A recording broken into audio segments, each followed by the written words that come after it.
जल व्यवस्था, water management. देखिए, वाटर को मैनेज करना यानी पानी की, जल की व्यवस्था करना बहुत जरूरी है। आज के दौर में पानी बहुत ज्यादा तेजी से खत्म हो रहा है, प्रदूषित हो रहा है, और मानव के उपयोग के लिए इसी तरह से अगर हम प्रदूषित होते देते रहे, जल को बर्बाद करते रहे, तो भविष्य में पानी जो है बहुत महंगा बिकने लगेगा। और अगर ये महंगा बिकने लगा तो गरीबों की पहुंच तक नहीं पहुंचेगा, जिससे कि गरीब का जीवन यापन करना कठिन हो जाएगा। लोग इसे बर्बाद ना करें, जिससे कि उनके आने वाली पीढ़ी पर समस्याएं ना आए। इसके लिए मैं आज आपको जल को संरक्षित करने के कुछ महत्वपूर्ण तरीकों के बारे में बताऊंगा। एक एक करके 10 तरीके बताऊंगा, जिससे कि हम लोग जल को संरक्षित कर सकते हैं। देखिए, पहला तरीका होता है दांत साफ करते समय, शेविंग करते समय, वस्त्र धोते समय नलों को खुला ना छोड़ें। जब हम लोग सुबह ब्रश करने जाते हैं तब टोटी खोल देते हैं और पानी बहते रहता है और हम लोग दांतों को रगड़ते रहते हैं। उसी प्रकार जब हम शेविंग करने जाते हैं तो भी हम लोग टोटी खोल देते हैं और उसी से टोटी से धोते हैं, पानी गिरते रहता है। तो ऐसा हमको नहीं करना है। वस्त्र धोते समय यानी कपड़ों को जब धोने जाया जाता है तो उस समय भी नल की टोटी खोलकर कुछ लोग पानी को बर्बाद होने देते हैं और धोते रहते हैं कपड़े, जिससे बहुत ज्यादा पानी बर्बाद हो जाता है। तो हमको ऐसा नहीं करना है। दांत साफ करते समय, शेविंग करते समय या कपड़ा धोते समय जितने पानी की आवश्यकता हो उतना ही लें। आप पहले से मग में लेकर रख लें। बाढ़ को रोकने के लिए बांध का निर्माण करना। जो बाढ़ का पानी होता है, बाढ़ आती है, बाढ़ जाती है तो पानी भी उसके साथ समुद्र में चला जाता है, और जब वो समुद्र में चला जाता है तो अनुपयोगी हो जाता है। तो हम लोग बांध बनाकर, तालाब बनाकर, पोखरी बनाकर हम लोग पानी को संचित कर सकते हैं, जिसका उपयोग हम लोग जानवरों के लिए कर सकते हैं, कपड़ों धोने के लिए कर सकते हैं, खेतों में सिंचाई करने के लिए कर सकते हैं, जिससे जो ग्राउंड वाटर रहता है, जो हम पानी पीने के उपयोग में लाते हैं, वो बचा रहेगा।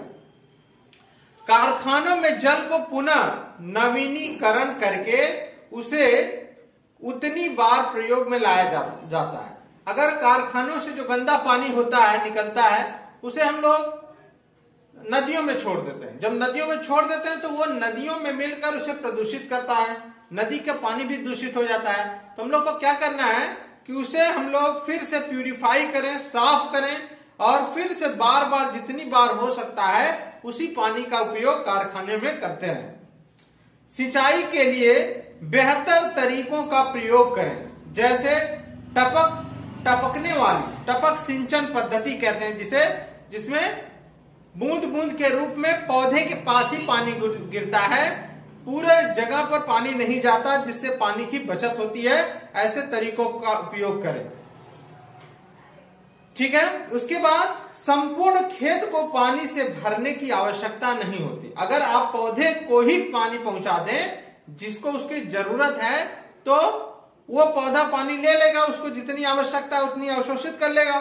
संपूर्ण खेत को जब पानी पहुंचाएंगे तो उससे क्या है, पानी की बर्बादी भी ज्यादा होगी, और जो जैसे खरपतवार होते हैं उनको भी जब पानी पर्याप्त मात्रा में मिलेगा तो वो बहुत तेजी से विकास करते हैं, और जिससे अगली फसल में वो बहुत ज्यादा खरपतवार भी आ जाते हैं और आपको फिर दवाइयों का इस्तेमाल करना पड़ता है। मृदा को संरक्षित करने के लिए पौधे उगाएं तथा भूमिगत जल की पूर्ति बढ़ाएं। देखिए, अगर हम लोग ज्यादा से ज्यादा पेड़ पौधे लगाते हैं, और पेड़ पौधे लगाने से देखिए क्या होगा कि मृदा का भी क्षरण नहीं होगा, मृदा क्षरण नहीं होगा, मृदा कट कर बहेगी नहीं, यानी मिट्टी का बहाव रुक जाएगा। दूसरे, उन पेड़ों की जड़ों के माध्यम से पानी का रिसाव भूगर्भ वाटर में पहुंच जाता है। भूगर्भ जो जल का स्रोत होता है वहां तक पानी पहुंचता है और पानी का लेवल उसमें बढ़ जाता है, जिससे पानी को हम लोग बचाया जा सकता है। इसलिए ज्यादा से ज्यादा हम लोग को पेड़ पौधे भी लगाना चाहिए।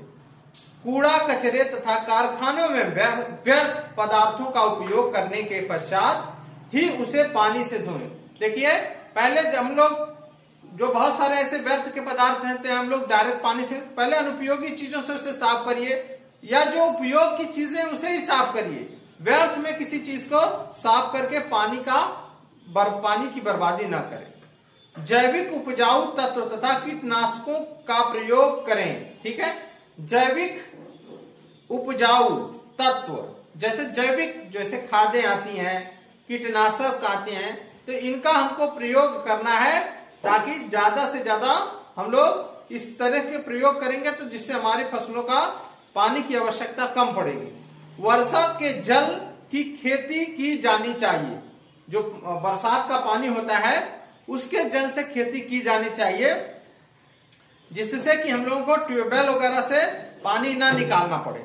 अगर हम लोग ट्यूबवेल से पानी नहीं निकालेंगे तो जो भूगर्भ वाटर है वो भी बचा रहेगा, और जो उसके ऊपर ट्यूबवेल लगाते हैं वो भी डीजल पेट्रोल से चलता है, तो उसको भी उसकी भी हमको बचत होगी, यानी डीजल पेट्रोल भी बचत होगा, हमारा पैसा कम जाएगा। ठीक है, और हमें इसलिए क्या करना चाहिए, वर्षा के जल से ही खेती करनी चाहिए।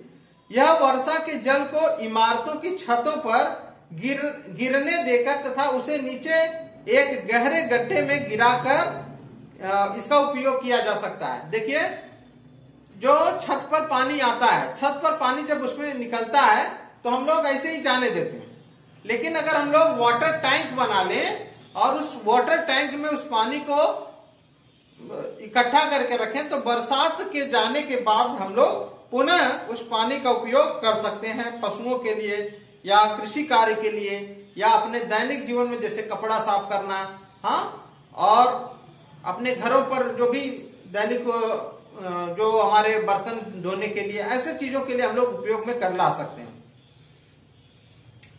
इसके साथ ही हम लोग देखते हैं कि जब लोहे की पाइपें जिसमें से पानी जाता रहता है, रिसने वाली पाइपों की मरम्मत करके हम लोग, जो पानी रिसते रहता है, उन पाइपों की मरम्मत करके हम लोग पानी की बर्बादी को रोक सकते हैं।